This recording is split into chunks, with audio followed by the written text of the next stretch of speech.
Inauguration à Rohrbach, les services techniques disposent désormais de nouveaux ateliers municipaux. Un hangar de 1000 m² a été rénové et un haut-vent de 500 m² a été construit. Prochaine étape, l'installation de panneaux photovoltaïques sur le toit du haut-vent. La section Abibac du lycée Jean de Pange a fêté ses 20 ans. Depuis 2003, près de 400 élèves y ont décroché leur bac franco-allemand. Une cérémonie a réuni à Sarreguemines élèves, professeurs et initiateurs de l'Abibac. Tout se répare, rien ne se perd, c'est le principe des Repair Café. Pour la première fois, l'association Les Petites Mains en a organisé un dans un établissement scolaire, c'était au lycée Henri Nominet à Sarreguemines. C'était aussi le tout premier salon proximité pour le centre de gestion de la fonction publique territoriale de la Moselle, une matinée de conférences et de rencontres au Casino des Faïenceries à destination des collectivités du secteur de Sarreguemines. Le centre de gestion de la Moselle est en charge de 13 000 agents territoriaux répartis dans plus de 900 collectivités affiliées. Deuxième édition du marché des producteurs et artisans locaux à Cora-Sarreguemines. Produits frais du terroir, produits non alimentaires, artisanat et création sont à découvrir aujourd'hui et demain sous le chapiteau de 9h à 18h. Bienvenue sur Mosaïque Cristal. Après l'actu, on fera un plongeon dans le passé. Notre magazine Rétrovision vous fera revivre les grands événements qui ont ponctué le mois de mai 2008 sur notre territoire. On commence avec le présent et l'avenir qui s'améliorent pour les employés des services techniques de Rohrbach. Déplacer 10 machines pour accéder à celle désirée, c'est terminé pour eux. Rohrbach possède désormais de nouveaux ateliers municipaux pour du stockage. La commune avait repris en centre-ville le terrain d'une entreprise qui avait fait faillite. Un bâtiment a été rénové et quelques-uns ont été démolis. Le maire de Rohrbach a accueilli hier élus, représentants de l'État et membres des services techniques pour inaugurer les lieux. Émilie Azé a assisté au coupé de ruban. Un coup de ciseau, un dévoilement d'une plaque et des discours. Les ingrédients étaient réunis pour l'inauguration des nouveaux ateliers municipaux de Rohrbach-les-Bitches. Pour l'occasion, le maire avait invité des élus, représentants de l'État et plusieurs employés des services techniques. La commune possédait plusieurs ateliers municipaux éparpillés dans la ville. Il fallait donc gagner en efficience en réunissant au même endroit de nombreux matériels. On était locataire d'un bâtiment qui a été démoli, qui a été vendu pour faire un autre développement économique. Donc on a dû se recentrer et de toute façon c'était un projet qui trottait dans la tête des élus depuis un moment et quand l'opportunité s'est présentée pour acheter ce bâtiment, on a sauté dessus, on a fait nos calculs, nos plans de financement et puis on a fait les travaux pour avoir un bâtiment ergonomique et qui répond vraiment à tous nos besoins. Les nouveaux locaux inaugurés hier seront utilisés comme dépôt communal pour stocker des machines ou encore le sel pour le salage en hiver. Un espace de stockage sera également réservé à des associations de la ville. Le lieu appartenait à une entreprise de travaux publics qui a fait faillite il y a plus de 4 ans. À l'abandon quelques années, la commune a ensuite loué les locaux, puis est devenue propriétaire. Les travaux débutés en novembre 2021 ont coûté 395 000 €, subventionnés à hauteur de 131 000 € par l'État et de 100 000 € par le département. Plusieurs bâtiments vétustes ont été démolis, un hangar de 1000 m² a été rénové et un haut-vent de 500 m² a été construit. Le maire est fier du résultat. Alors une vraie fierté parce que je dirais que le service technique est quand même une entreprise de 5-6 personnes et puis plus en été avec des saisonniers. Une entreprise a besoin de matériel, a besoin de locaux, a besoin de savoir où elle habite et donc c'est vraiment une fierté et puis un bel outil de travail. Il ne reste plus qu'à finir l'isolation, repeindre la façade et monter quelques grosses étagères. La prochaine étape, c'est la mise en place de panneaux photovoltaïques sur le toit du haut-vent. Autre cérémonie hier, cette fois à Sarreguemines, et pas pour une inauguration, mais pour célébrer un anniversaire, les 20 ans de l'Abibac. La cérémonie s'est tenue au lycée Jean de Pange à Sarreguemines pour fêter le bac franco-allemand. Morane Grancola et Dimitri Claus y ont assisté. 20 ans et encore de belles années devant elle.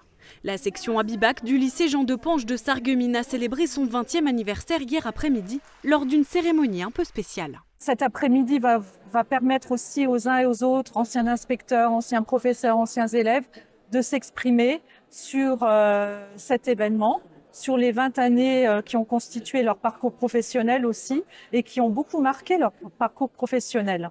Instaurée en 2003, la section Abibac a vu passer près de 400 élèves diplômés sur 20 ans.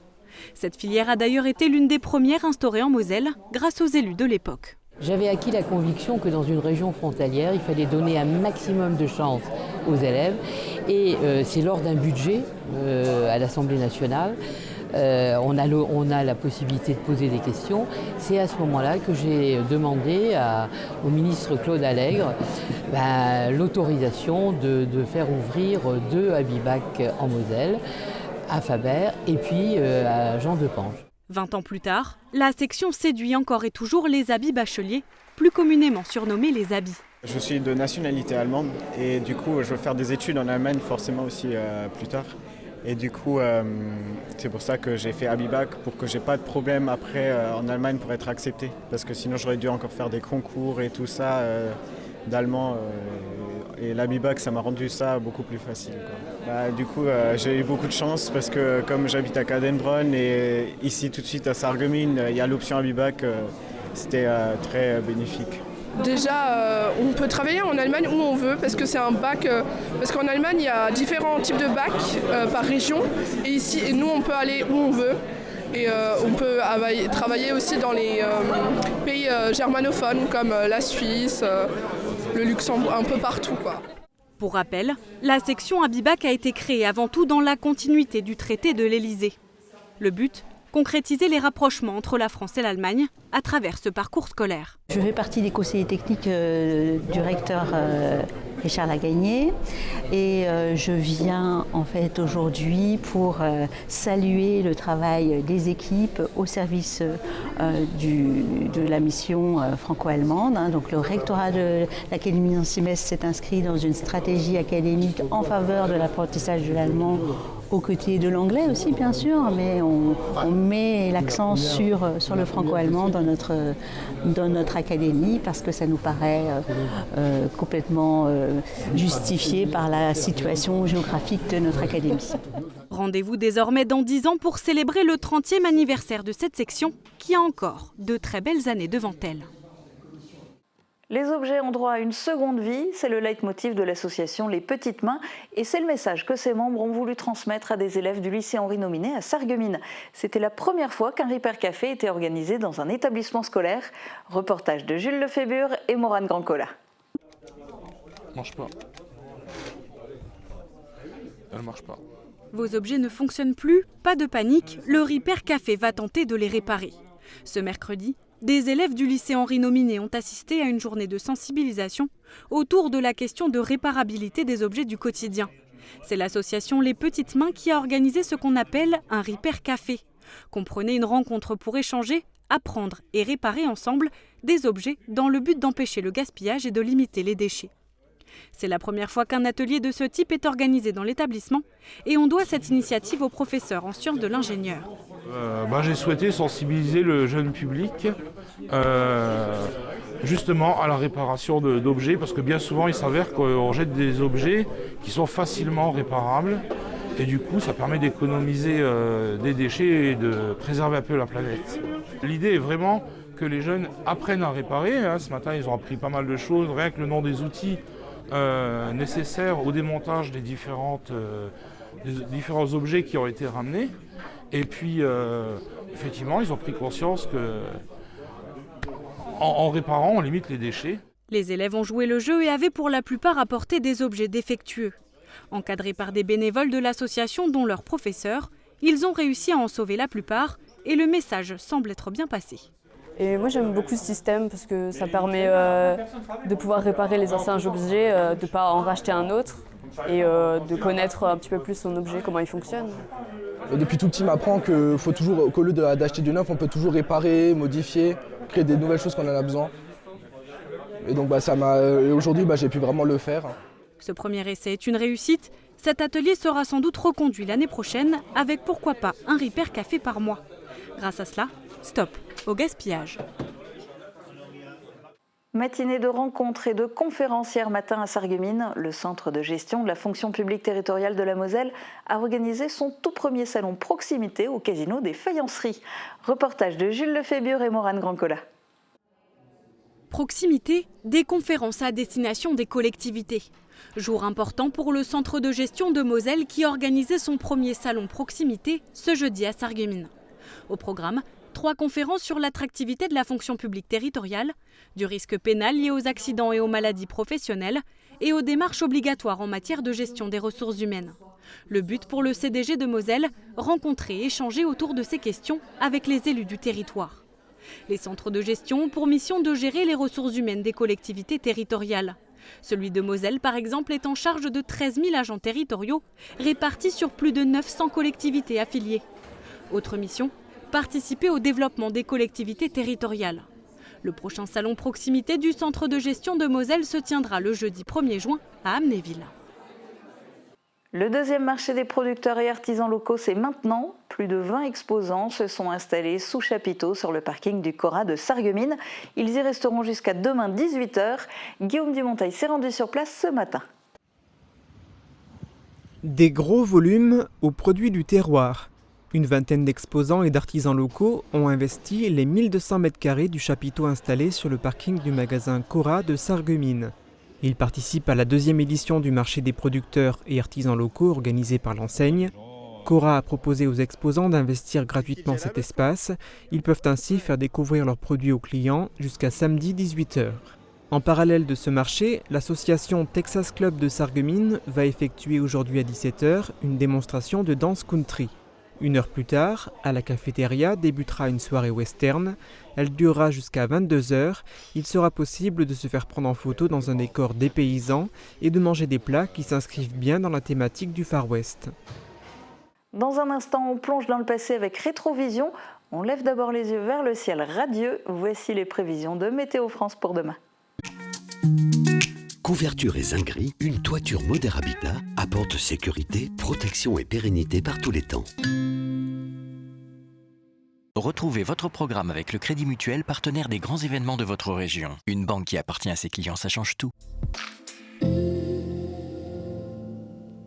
Bonjour tout le monde, c'est un très beau week-end que nous nous apprêtons à passer sous un large soleil. Demain, le ciel sera complètement dégagé et les températures resteront agréables avec 9 à 10 degrés pour les minimales et jusqu'à 23 degrés pour les maximales. Demain, pensez à souhaiter une bonne fête aux Augustins et il fera jour de 5h35 à 21h21.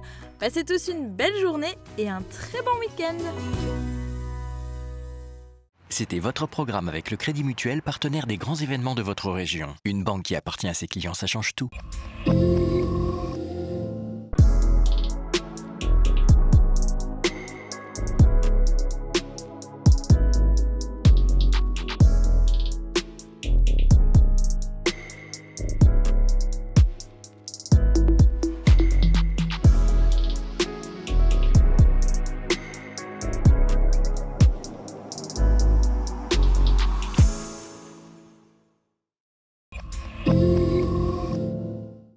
Petit bond dans le temps avec notre magazine Rétrovision.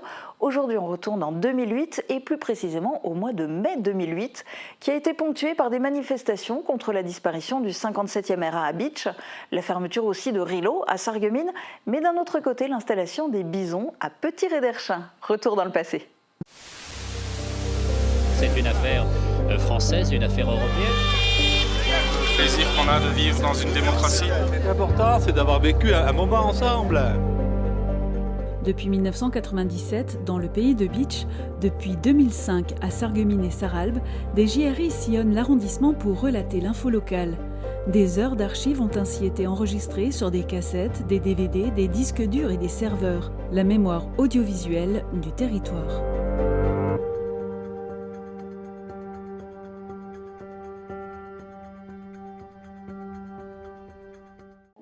On aurait bien aimé finir notre carrière ici, mais qu'est-ce que vous voulez Ouais, t'arrives pas à avoir le sourire. Aujourd'hui, surtout, quand c'est le dernier jour. Plus un bruit. Les machines se taisent les unes après les autres. On coupe les fils et on remballe tout, une dernière fois. L'entreprise Rilo, spécialisée en rideaux et voilage, arrête la production. Fin de l'aventure pour 15 salariés et dernier jour avant de pointer au chômage. Ça fait quand même bizarre, plus de bruit, plus rien, et qu'on sait que c'est le dernier jour, ça fait quand même un peu mal au ventre. Au sommet de sa productivité, Rilo a employé plus de 180 salariés et s'est hissé au 4e rang des fabricants français.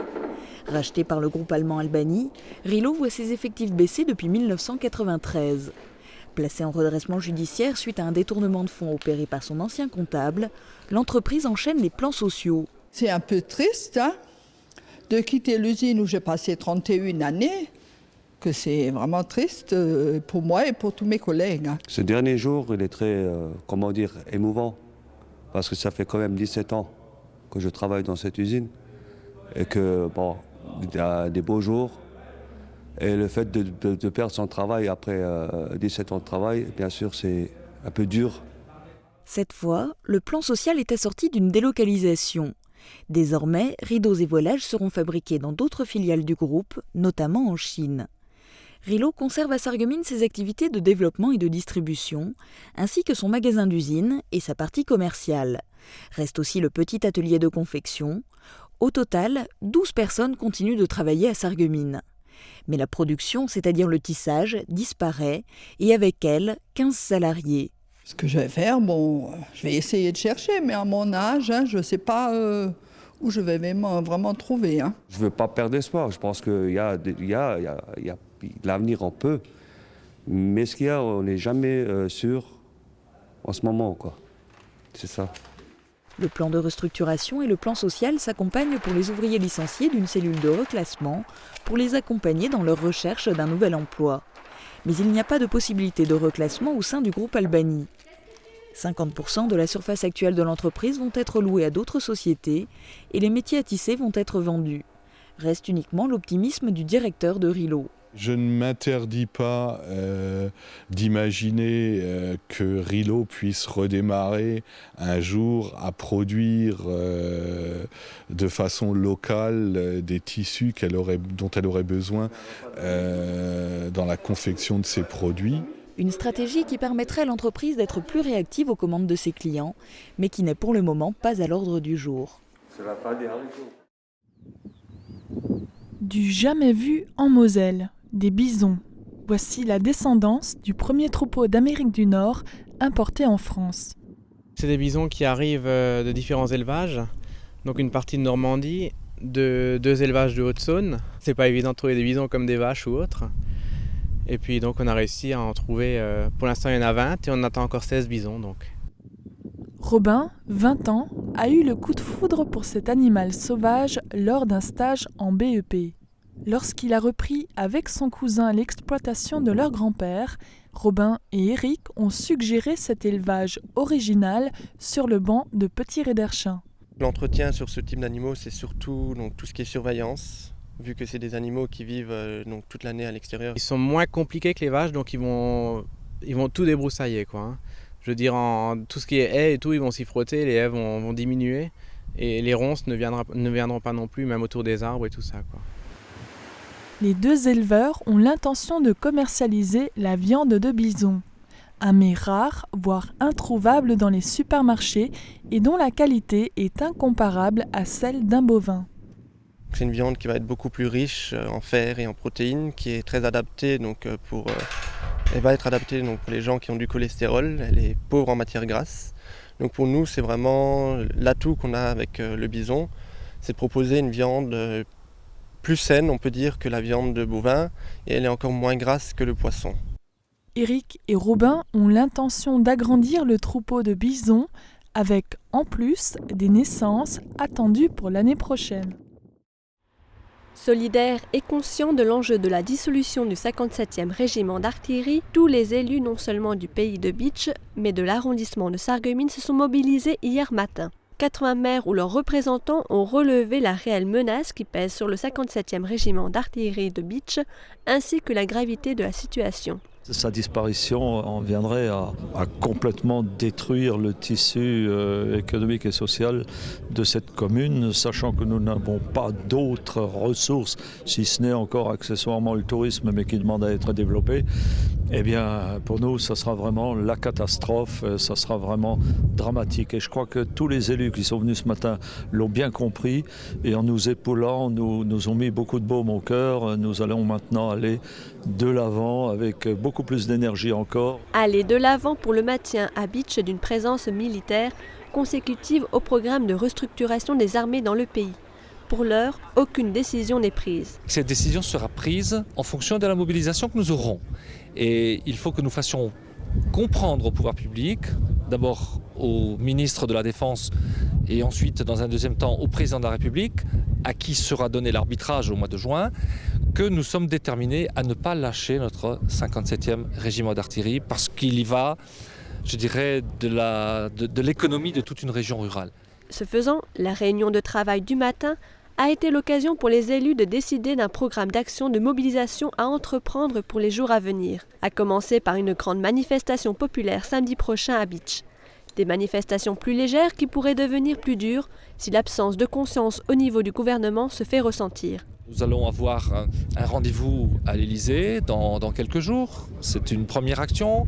Nous allons également mobiliser l'ensemble de la population par le biais de courriers ou de cartes postales qui vont être adressées au président de la République, de manière à ce qu'ils comprennent que ce combat n'est pas une lubie d'élus, que ce n'est pas un simple caprice d'élus qui veulent à tout prix garder leur régiment, mais qu'il y va de la vie de notre secteur. La nécessité absolue de réorganiser l'armée, les élus n'en disconviennent pas.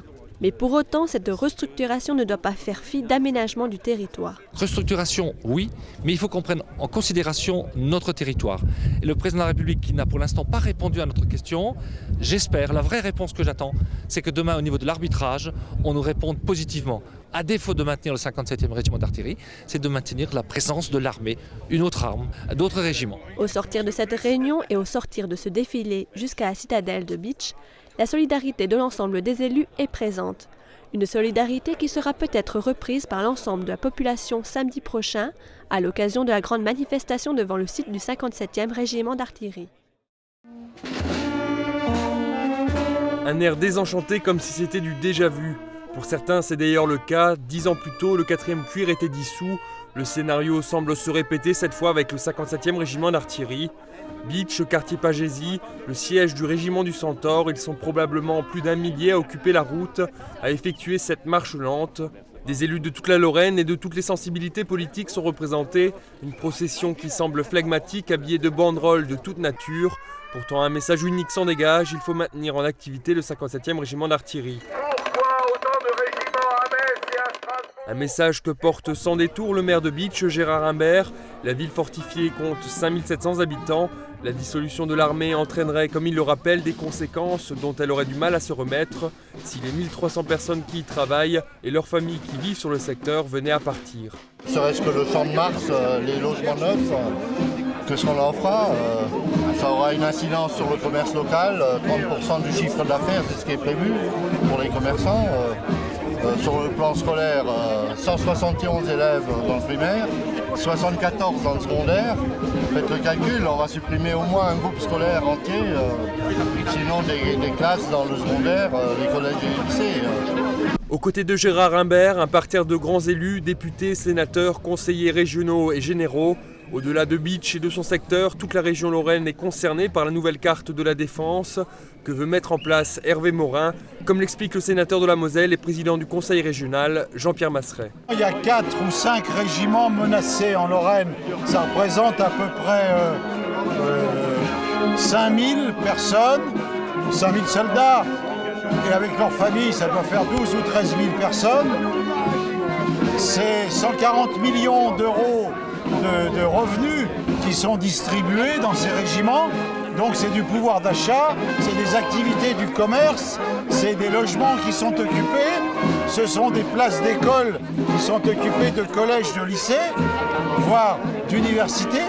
Donc ces décisions sont très négatives pour la Lorraine et à l'intérieur de la Lorraine pour les villes qui sont concernées.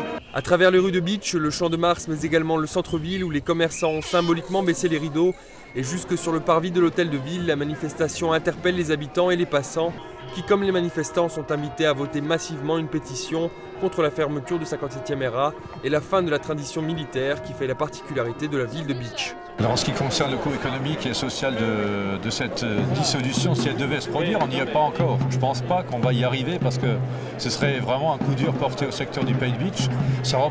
L'armée représente à Bitche un tiers du PIB.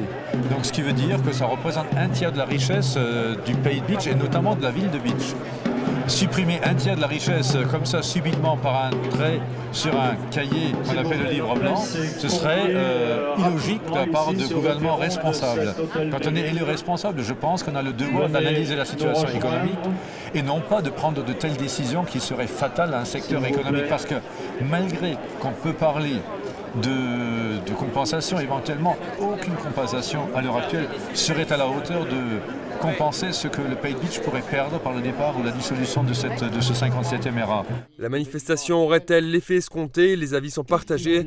Réponse le 19 juin, date à laquelle le livre blanc de la Défense sera présenté au Parlement et au Sénat qui devront légiférer. Certes, vos ministres nous ont assuré de nous accompagner dans notre fin de vie, en nous promettant des mesures compensatoires. Non, merci. La ville de Bitche a déjà donné. Bitche de 1815 à 1818 est une ville dont la citadelle est placée sous la tutelle de l'armée bavaroise. Car depuis la défaite de Napoléon de 1815, les puissances alliées imposent à la France une occupation de ses places fortes. En 1818, suite au congrès d'Aix-la-Chapelle, le roi Louis XVIII obtient le retrait anticipé des troupes d'occupation. D'après les dires du responsable de la citadelle de Bitche, la préparation de cette journée de reconstitution historique pour commémorer les 190 ans du retour au lys ne fut point chose aisée. Pour préparer cet événement, il a fallu bien sûr se renseigner sur la question historique de cet événement qui a eu lieu donc le 15 novembre 1818. Les archives sont très rares sur le sujet puisque les archives à Bitche, à la mairie, ont brûlé en 1870 lors du bombardement d'août. D'autre part, il a fallu rassembler les intervenants pour remettre en scène la passation des clés. Ça n'a pas été chose aisée puisque nous ne trouvons pas, ou très peu, rarement, d'uniformes de la Restauration. Donc ce que porte la garde française aujourd'hui, ce sont des uniformes napoléoniens qui ont été adaptés à la Restauration. Ce qui n'est pas faux historiquement puisque les finances du Royaume de France étaient telles en 1815 que Louis XVIII n'a pas fait faire de nouveaux uniformes en son armée. Pour la mise en scène et pour les troupes en uniforme de l'époque de la Restauration, la garde de Salm s'est alors portée volontaire, leur uniforme étant très semblable à celui des Bavarois de l'époque. La Philharmonie de Sarre-Union a pu quant à elle improviser quelques morceaux de musique pour accompagner la venue du roi. Pour la passation des clés de la forteresse de la troupe bavaroise à la troupe française, 90 participants représentant des Bavarois et des Français, bourgeois ou gens du peuple, se sont prêtés au jeu de la mise en scène, affublés d'uniformes de l'époque. Nous avons constaté que vous parliez un bavarois impeccable que nous avons même compris. Il faut un peu maîtriser la langue de Goethe et puis parler l'allemand. De plus, comme c'est des Bavarois, il faut rouler un petit peu les R, ce qui n'est pas facile. Et ensuite, prendre l'accent français pour un Allemand étant français, c'est très difficile. Donc au bout de quelques exercices, on trouve un espèce de rythme et puis en fin de compte, après on y va à l'instinct, quoi. L'instinct semble guider le roi également, imprégné de son rôle pour commémorer dignement cet événement. J'ai une fâcheuse habitude de représenter les rois. Ma vraie folie, puisque chacun en a une, c'est bien le roi Louis XV. Alors mon Dieu, d'un Louis XV à Louis XVIII, c'est un changement de costume, mais pas d'attitude. Les festivités auront eu lieu tout au long de la journée, défiant les aléas du temps pour que seul un air de 1818 souffle sur la citadelle.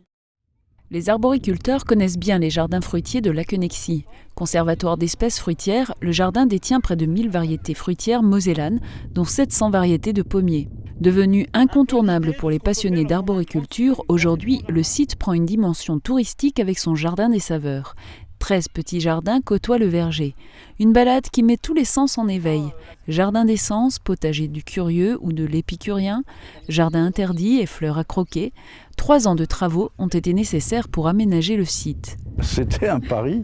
Ils ont eu beaucoup de difficultés parce que le climat mosellan n'est quand même pas, c'est pas la Côte d'Azur. Donc il y a eu les gels, il y a eu les pluies, il y a eu aussi le sol. Vous savez, le sol lorrain n'est pas toujours facile à travailler et il y a eu énormément de courage et on a même eu le plaisir et on a encore le plaisir de faire travailler ici des équipes de RMistes en insertion qui ont ici eu un itinéraire de remise au travail. Le jardin des saveurs entre dans le réseau des jardins sans limite dans lequel se trouve déjà le jardin de Pange, le jardin pour la paix de Bitche et le jardin des plantes de chez nous de la maison Robert Schumann. Ce réseau transfrontalier compte aujourd'hui une vingtaine de jardins dans lesquels ont été investis 16,3 millions d'euros, dont 50% de crédits européens. Pour le seul site de la Connexie, 400 000 euros ont été investis, plus 3 millions rien que pour les bâtiments. Ouvert en continu, le site offre un espace salon de thé et boutique pour emporter un peu de jardin chez soi. Le visiteur ne pourra jamais voir en une fois toutes les curiosités que peut offrir le jardin. C'est pourquoi le site propose une formule privilège qui permet de revenir plusieurs fois au cours de la saison. Le Jardin des Saveurs de la Connexie est ouvert du mardi au dimanche, de 10h à 19h jusqu'au 31 octobre. Une véritable source d'idées pour les jardiniers amateurs.